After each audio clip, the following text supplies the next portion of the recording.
자, 하나님의 말씀 구약 성경 사무엘상 26장 우리 13절에서 25절까지 말씀.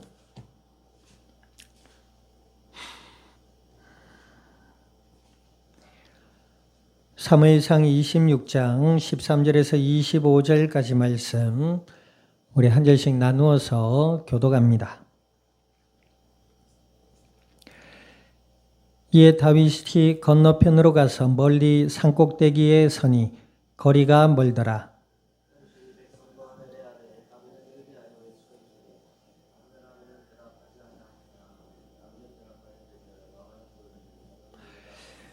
다윗이 아브넬에게 이르되 네가 용사가 아니냐? 이스라엘 가운데 너 같은 자가 누구냐? 그러한데 네가 어찌하여 내 주 왕을 보호하지 아니하느냐? 백성 가운데 한 사람이 내 주 왕을 죽이려고 들어갔었으나 갔었느니라.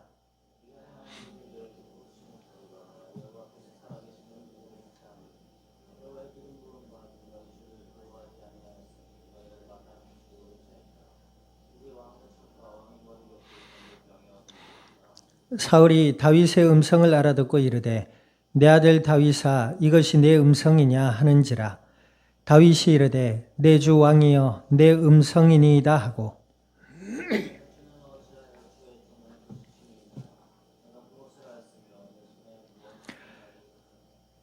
원하건대 내 주 왕은 이제 종의 말을 들으소서.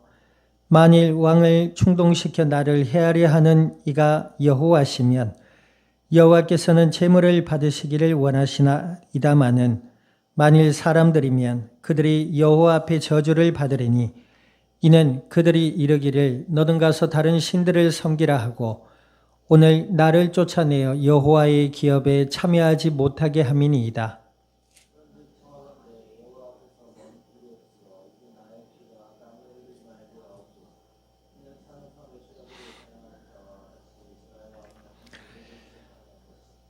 사울이 이르되 내가 범죄하였도다. 내 아들 다윗아 돌아오라.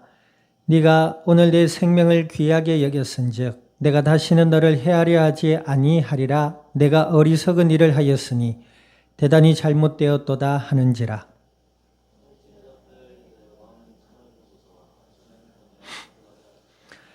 여호와께서 사람에게 그의 공의와 신실을 따라 갚으시리니 이는 여호와께서 오늘 왕을 내 손에 넘기셨으되 나는 손을 들어 여호와의 기름 부음 받은 자 치기를 원하지 아니하였음이니이다.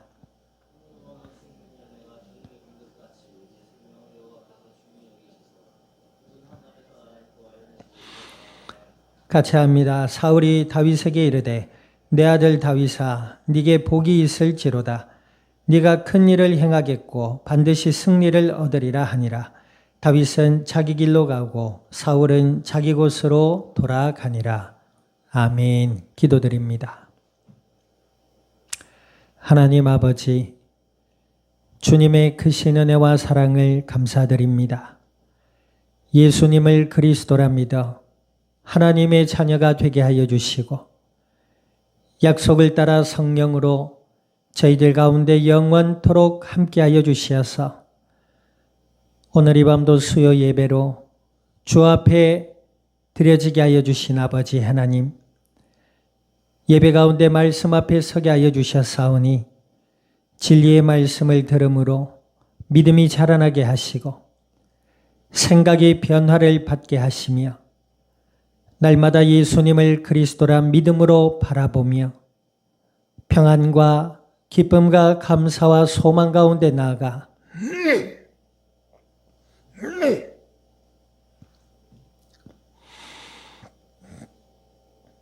하나님과 함께하는 임마누엘의 은혜의 비밀을 누리며 이 땅 가운데 나누며 생명의 복음의 비밀을 증언해 나갈 수 있는 그리스도의 복된 증인들이 되게 하여 주시옵소서.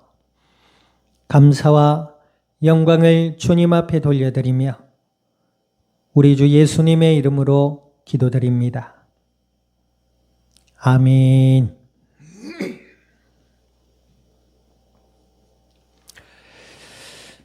자, 우리 앞뒤자 인사 나눕니다. 하나님이 우리의 삶을 인도하십니다.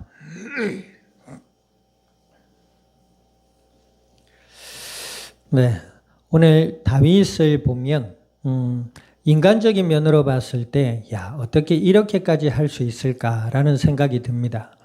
어떤 일이 일어나죠? 다윗이 여호와의 이름으로 이스라엘을 큰 위기 속에서 건져냈습니다. 골리앗과의 싸움에서 승리하지요. 그래서 이스라엘이 이방 나라의 부끄러움이 되지 않게 합니다. 그리고 그 길로 이제 이스라엘 백성들과 사울 왕이 들어서 이제 왕궁에 들어가게 되고, 한 목동이었던 소년이 이스라엘 나라의 군대의 장군이 됩니다. 뿐만 아니라 하나님이 주시는 지혜로 이제 이방과의 전쟁에서 승리하고 이스라엘의 평안과 안녕을 가져다 주게 됩니다. 자, 그러다 보니 이스라엘 사람들이 사울은 천천히요. 사울은 누굽니까? 지금 현재 이스라엘의 왕입니다. 그런데 사울은 천천히요. 뭐요? 다윗은 만만이다 그랬습니다. 자, 이게 무슨 말이에요? 다윗은 천년이요. 사울의 시대는 천년이고 다윗의 시대는 만년이 될 것이다. 그러니까 다윗이 더 백성들에게 칭송을 받게 되었다는 거죠.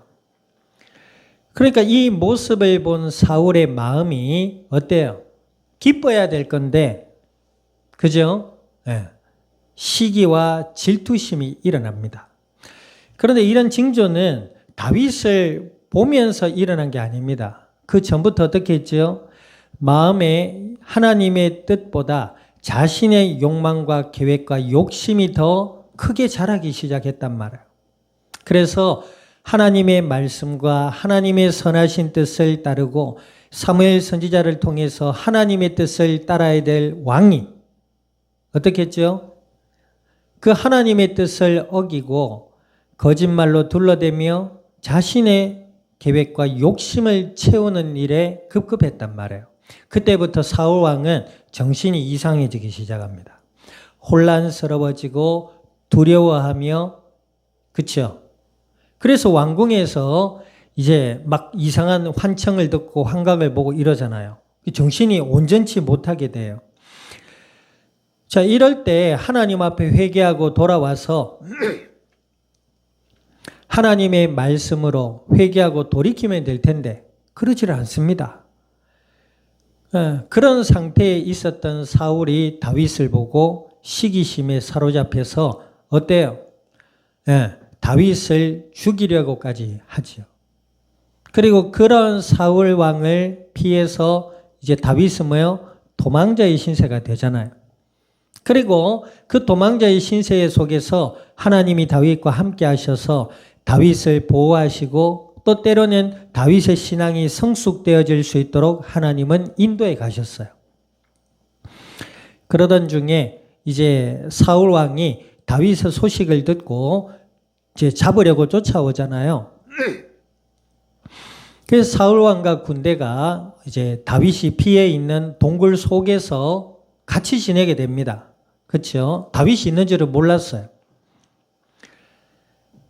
자, 이제 그러던 중에 다윗이 사울 왕을 죽일 기회가 왔음에도 불구하고 하나님이 기름 부어 세운 종을 내가 해야 하는 것이 마땅치 않다. 그런단 말이에요. 그래서 다윗의 옷깃만 베어서 돌아오고 그 다음날 사울 왕에게 왕이여 내가 당신을 없이 할 수 있었지만 하나님이 기름 부어 세우신 종이기 때문에 내가 그러지 않았습니다. 할 때 사울이 어때요? 그때도 다윗을 들어 아들아 네가 하나님의 은혜와 복이 있을지어다 이러거든요. 그러고 돌아갑니다. 자, 그리고 또 그 사이에 나발이라는 인물을 만나게 되고 그 나발이 하나님의 심판을 받게 되는 모습을 보고 또 오히려 그 속에서 아비가일이라는 믿음의 여인을 아내로 맞아들이기도 하는 이런 일련의 일들이 다윗에게 경험이 되지요. 자, 그러면서 같은 유다 지파의 사람이 다윗이 어디에 있다는 사실을 사울 왕에게 고합니다. 그래서 그 소식을 듣고 사울 왕이 또 다윗을 죽이려고 온 거예요. 그날 밤에 다윗이 사람들을 보내어서 지난주에 우리가 살펴봤잖아요. 사울 왕의 옆에 있던 사울 왕의 창과 물병을 가져오게 합니다. 근데 거기에 중요한 말씀이 있어요. 여호와께서 사울 왕과 그의 군대를 깊이 잠들게 하셨다 그랬어요. 그러니까 하나님이 하신 거예요.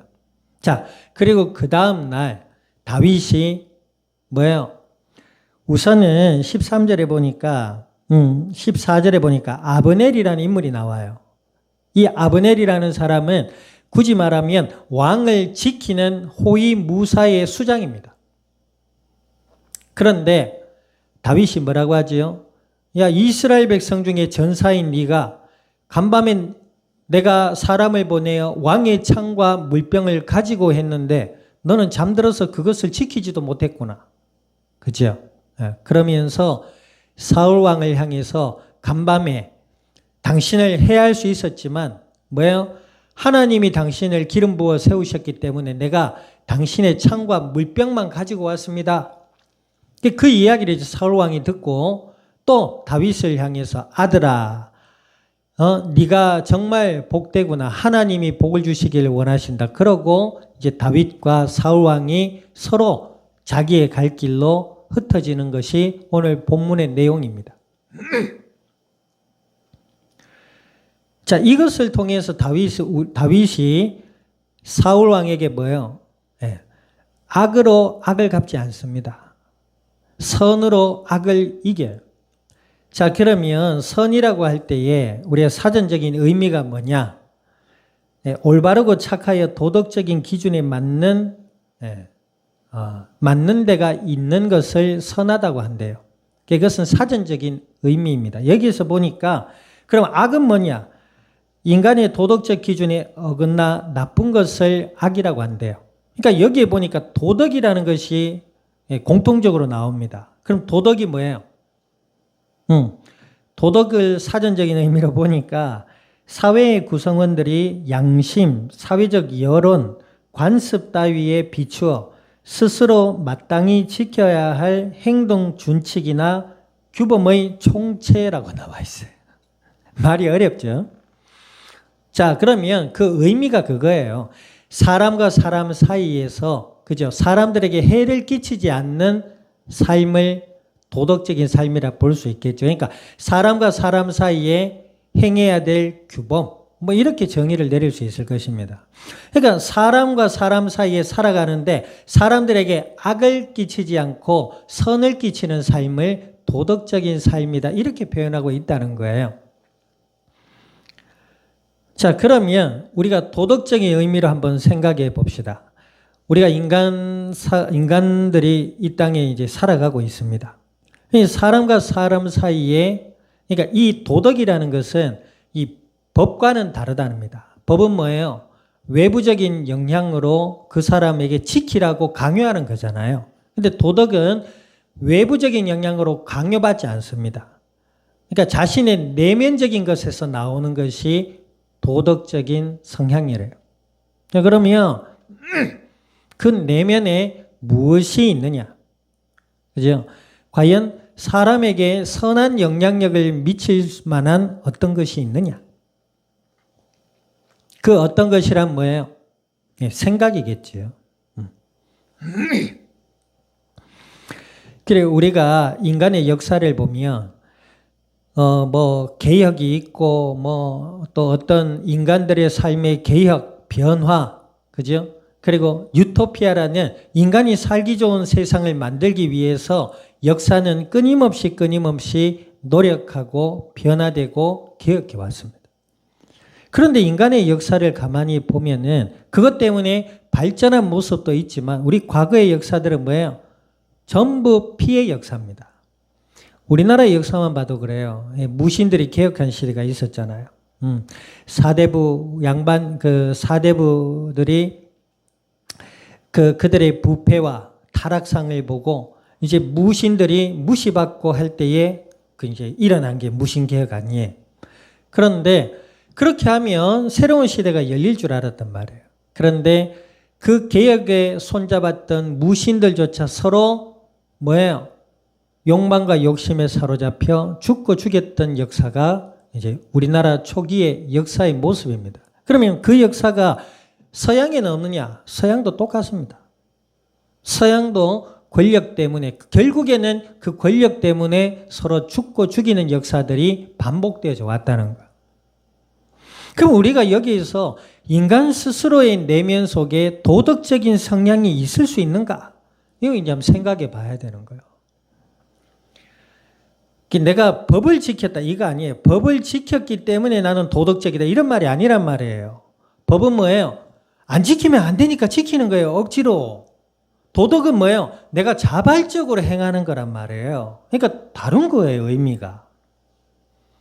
그러면 아까 이제 좀 전에 말했지만 내 내면 속에 인간의 삶 속에 지켜야 될 규범이 스스로 내가 하고자 하는 의지가 있는가? 생각이 있는가? 이걸 이제 우리가 생각해 봐야 되는 거예요. 집안에서도 아버지가 이놈 할 때 어쩔 수 없이 지키는 거 하고 생각해서 내가 자발적으로 어떤 변화의 모습 속에서 가정의 모범이 되고, 그죠? 또 사람들에게 기쁨이 되는 생각과 행동을 스스로 하는가? 이건 전혀 다른 이야기입니다. 아버지가 매를 들지 않아도 스스로 생각하며 선한 일을 행하는 사람과 매를 들고 굳이 강압적으로 해야 억지로 하는 것은 정말로 질적으로 차이가 다르지요. 예배도 그렇습니다. 예수님을 믿고 하나님을 의지해서 스스로 예배 가운데 나오는 것과 외부적인 어떤 영향으로 내가 억지로 나오는 것과는 전혀 다른 것입니다.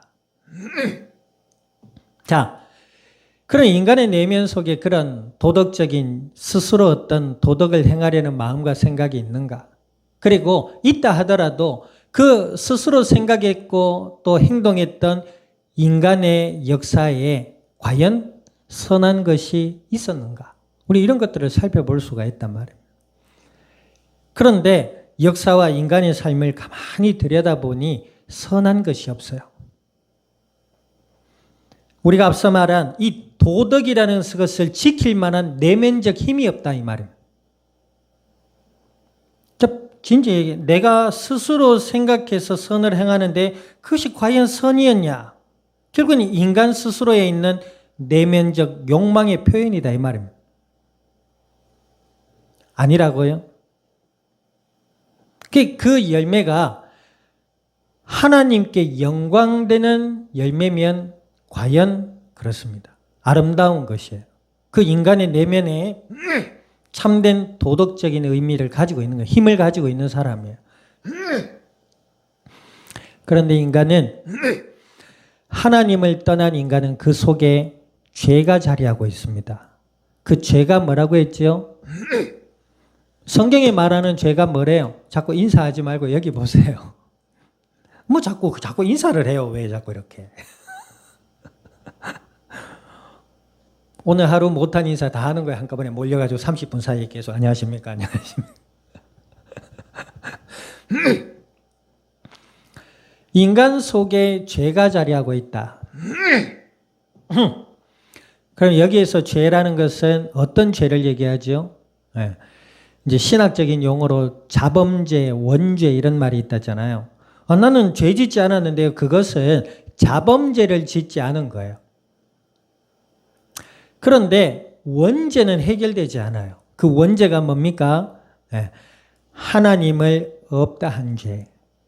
나 하나님 없다 안 했는데요. 말로 안 했을 뿐이지 그 속에 하나님의 말씀을 듣기를 거부하는 죄. 그 말은 뭐예요? 자기가 하나님이다 이 말입니다. 오늘 사울 보세요. 하나님 없잖아요. 그러니까 온통 자기 욕심과 죄가 자리하고 있으니까 이 사울이 하는 행동이 뭐예요? 행동과 열매가 죽음의 열매요, 멸망의 길입니다. 자, 인간은 그 죄 때문에 저주 가운데 고통하며 살다가 죽어 지옥에 갑니다. 그러니까 이것을 성경에는 마귀의 노예가 되었다라고도 얘기합니다. 어쩌면 그렇습니다. 사업하는 사람들이 나쁘다는 말은 아닌데 자기가 벌려놓은 사업 때문에 괴로워합니다. 그지요? 내 욕망과 욕심에 사로잡혀 큰 사업을 이뤘어요. 그래 뭐 겉으로 사람들이 보기에는 와 굉장하다 하는데 뭐예요? 자기는 속으로는 썩는 거예요. 근데 그 속썩음의 판을 누가 짠 거예요? 자기가 짠 겁니다. 아무것도 하지 말란 말이 그 말이 아니에요. 출발이 다르잖아요.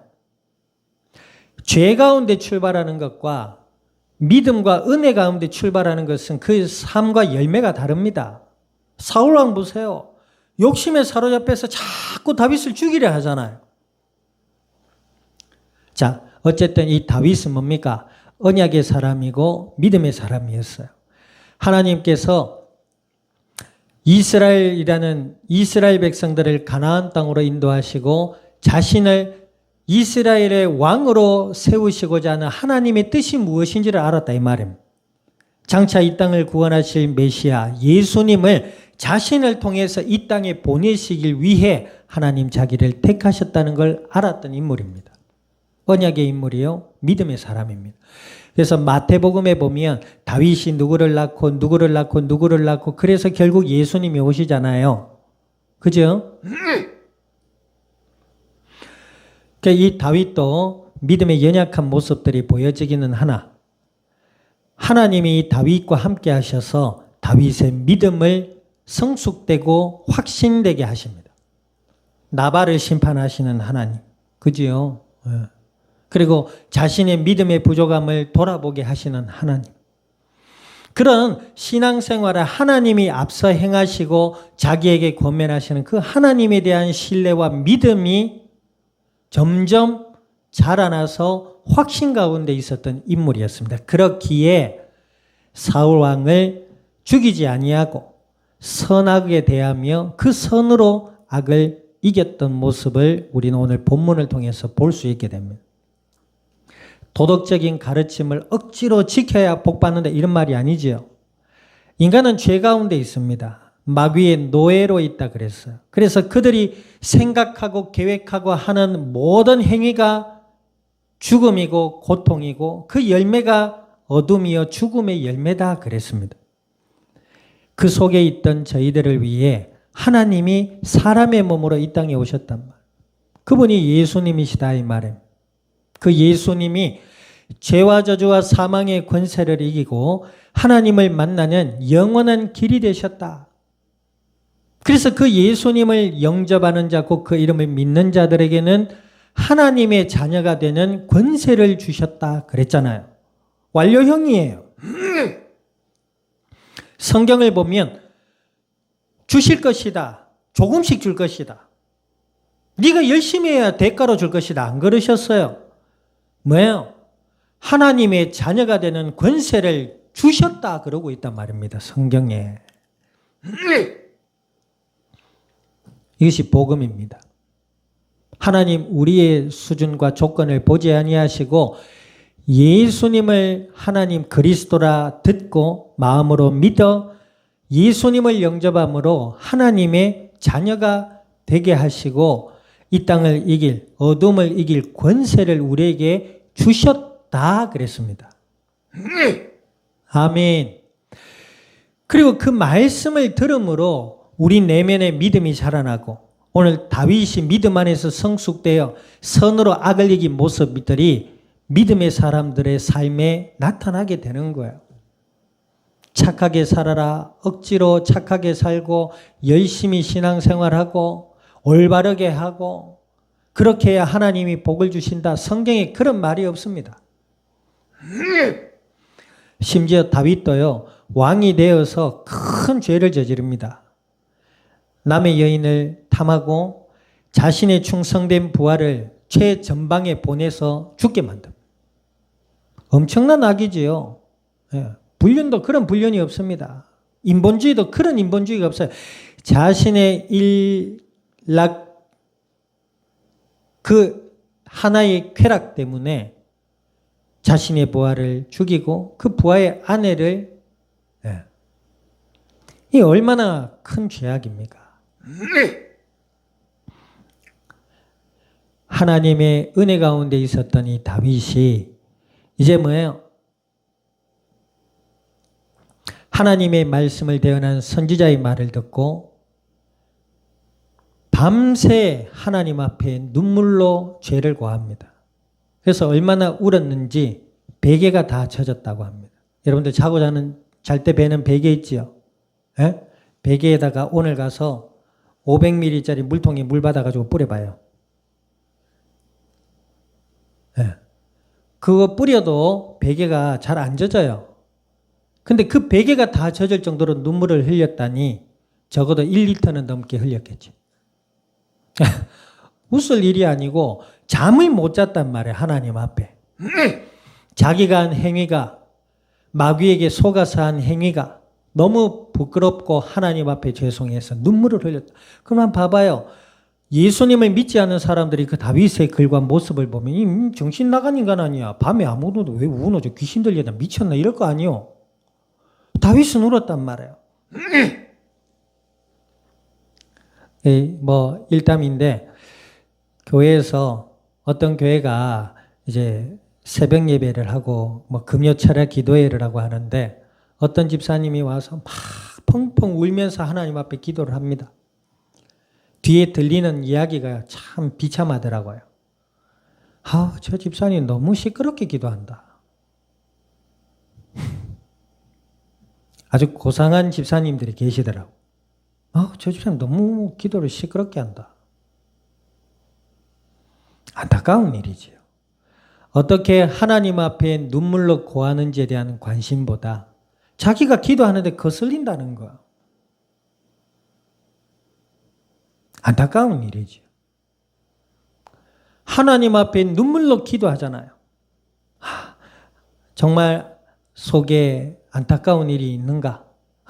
정말로 하나님을 의지해서 기도하는구나. 이렇게 생각하고 은혜를 나누고 같이 기도하고 이래야 될 것인데 뒤에 가서 너무 기도가 시끄럽다.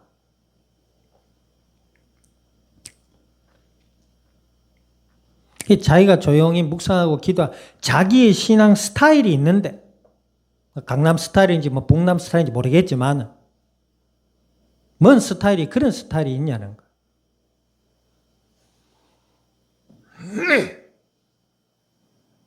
어떤 목사님이 설교를 하고 복음을 전하고 하나님 말씀 대언하는데 물론 목회자도 말씀을 알아야 되고 그 의미를 잘 파악을 해야 됩니다. 무턱대고 막 전하면 되겠어요? 그 이상하단 말이에요. 그것도 이제 신학적인 용어로 하나님 말씀을 전하는데 알레고리적 이런 미신적이고 환상적 율법적인 이상한 해석들이 차고 넘칩니다. 그러면 되겠냐는 거지요. 말씀을 묵상하고 하나님의 언약 안에서 말씀을 잘 풀어 전하는 것이 목사의 모습입니다. 목사 일의 본질이기도 합니다. 그런데 그 예수님 믿으라고 전하는 그 말씀에 억양이 좀 서툴거나 표현이 좀 서툴 수도 있어요. 그죠? 앞뒤 이 말 했다가 갑자기 이 말 했다가 결국은 예수님 이렇게 가는 수도 있어요. 그런데 수준이 낮다면서. 좋으시겠어요. 수준이 높아가지고.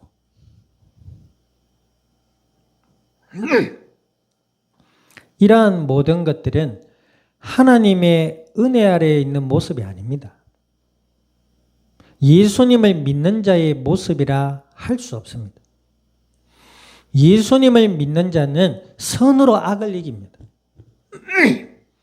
윤리적으로, 율법적으로, 종교적으로 열심히 해야 하나님 복 준다는 게 아니지요. 아까 얘기했잖아요. 내면에서부터 인간의 삶을 윤택하기 위한 하나님의 지혜와 하나님의 은혜가 마음으로부터 생각으로 나타나게 됩니다. 그래서 예수님 그러셨잖아요. 열매를 보면 그 나무를 안다고. 사과나무에 귤 나는 거 봤어요? 포도나무에 물고기 달리는 거 봤어요? 물고기가 숭숭숭숭. 그럴 이유가 전혀 없습니다. 도둑님이 도둑놈의 열매를 맺잖아요. 말이 바뀌었네요. 도둑놈이 도둑님의 열매를 맺습니까? 도둑놈의 열매를 맺어요. 그 속에 있는 것이 드러나게 됩니다.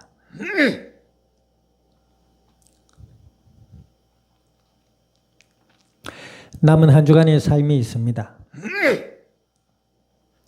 억지로 참고 막 감정 소모를, 때로는 참을 때는 참아야 되고, 또 사람들이 우리나라 뭐 눈치 문화 안 좋다 하는데 눈치도요 좀 있어야 됩니다. 눈치 없이 아빠 엄마는 저녁에 짜파게티 먹고 계신데 자기는 고기 먹다가 가지고 자랑하고, 눈치가 없는 거예요. 고기 먹어가지고 너무 먹어 기름이 눈에 끼어버린 거예요. 아무것도 안 보여. 눈치도 좀 있어야 돼요. 동생들하고 라면 먹고 김치 먹고 있는데 나 밖에 가서 맛있는 거 먹고 왔다고 먹으러 갈 거라고 너무 순수한 거 해맑은 거야. 눈치가 좀 있어야 돼요. 사람을 생각하는 거죠. 뭐 먹지 마라, 뭐 먹으면 지옥 간다, 뭐 부모님 무시했나 이 말이 아니고, 이 공동체 삶에 어느 정도 눈치가 있어. 옛날에 어떤 여전도사님 그러더라고요. 그때 내가 집사 때인데 교회 청년들이랑 교회 사무실에서 막 웃으면서 이런저런 이야기하고 있었어요. 물론 그 이상한 여전도사님이 같이 있었죠. 아주 저보다 나이도 어리고 젊었어요. 같이 막 뭐 깔깔대고 웃었어요. 너무 멀쩡한 줄 알았어요. 근데 갑자기 담임 목사님이 왔어요. 그럼 어른이잖아요. 그러면 어른이 왔으면 어른이 왔는데도 무시하고 인사도 안 하고 막 자기끼리 하면 그럼 뭐지요? 그 담임 목사님 오셨어. 어른이잖아요. 그리고 내가 출석하는 교회 담임 목사님이시니까 다들 일어나서 목사님 오셨습니까? 인사를 또 가니까 그 여전도사 뭐라냐? 야, 이런 가식적인 모습을 보았나? 이래요. 그때부터 딱 이상하더라고요. 아니 왜 목사님 오니까 행동들이 이렇게 달라지지? 달라져야 돼요. 그래 안 그래요? 집에서 코딱지 막 묻히고 있다가 밖에 나오네 코딱지 계속 달고 나와요? 그런 인간이 어디 있어요? 그럼 집은 자기 나올 때 화장을 왜 하는데? 온갖 화장을 팍 해가지고 나오면서 코딱지 묻히고 눈곱 달고 막 이래가 머리도 안 감고 이래가지고 이래가 나오지 왜? 순수하잖아. 자기는 뭐 부끄러울 게 없잖아. 눈치 안 봐야 되잖아. 해맑아. 말도 안 되는 소리 하고 있잖아. 그때부터 이상하더라고요. 끝까지 이상했어요. 저봐 예배드리는데 어디를 쳐다보냐? 거울을 쳐다보면서 눈을 힘.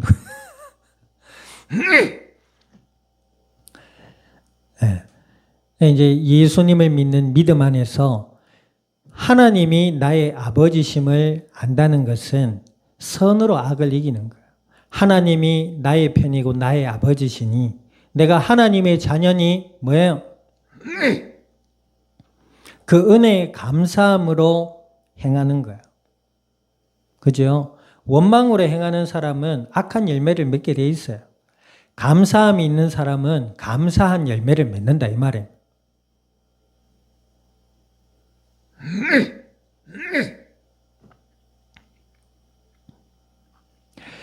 예수님을 믿는 믿음 안에서 하나님이 나의 아버지심을 알고 선으로 악을 이기고 지혜로 행해서 승리하는 남은 한 주간의 삶이 될 수 있기를 우리 주님의 이름으로 축원드립니다. 기도드립니다. 오늘 말씀을 기억하셔서 하나님 예수님 안에서 저희들의 마음과 생각과 삶을 지켜주시고 앞서 행하시는 하나님의 역사를 알며 주님의 거룩하심을 닮아 선으로 악을 이기며 그리스도의 아름다운 복음의 열매를 맺어갈 수 있는 저희들이 되게 해달라고 또 우리 출타 중에 있는 권석들을 위해서도 우리 다 같이 합심해서 기도드립니다. 하나님 아버지, 주님의 크신 은혜와 사랑을 감사드립니다. 예수님을 그리스도라 믿어 하나님의 자녀가 되게 하여 주시고 약속을 따라 성령으로 저희들 가운데 영원토록 함께하여 주시어서 오늘도 복되신 말씀을 따라 주 앞에 기도드리게 하여 주심을 감사드립니다. 아버지 하나님, 저희들의 마음과 생각과 삶의 현장 위에 주인 되어 주시고 예수님 안에 자녀 삼아 주셨사오니 저희들의 마음과 생각과 삶을 지켜주시며 날마다 예수님을 그리스도라 믿음으로 바라보게 하시고 하나님과 함께하는 임마누엘의 은혜 속에 주님의 뜻을 따라 선하고 아름다운 복음의 열매들을 맺어갈 수 있는 그리스도의 복된 증인들이 되게 하여 주시며 교회 위에 함께하는 모든 이들 위에 출타 중에 있는 권속들 위에 남은 한 주간의 삶의 현장 위에 주여 역사하여 주시옵소서. 감사와 영광을 주님 앞에 돌려드리며 우리 주 예수님의 이름으로 기도드립니다. 아멘. 지금은 교회의 머리 되시는 예수 그리스도의 은혜와 하나님 아버지의 크신 사랑과 성령님의 내주 인도 역사하심이 오늘 그리스도 예수 안에 하나님의 살아계심과 함께하심을 알고 선으로 악을 이기며 이 땅 위에 복음의 아름다운 열매들을 맺어나갈 이 자리에 속한 모든 믿음의 복된 증인들 머리 위에와 교회와 함께하는 모든 이들 위에 출타 중에 있는 권속들과 남은 한 주간의 삶의 현장과 이 양산이 나라 온 땅 위에 지금으로부터 영원토록 항상 함께 계실지어다. 아멘.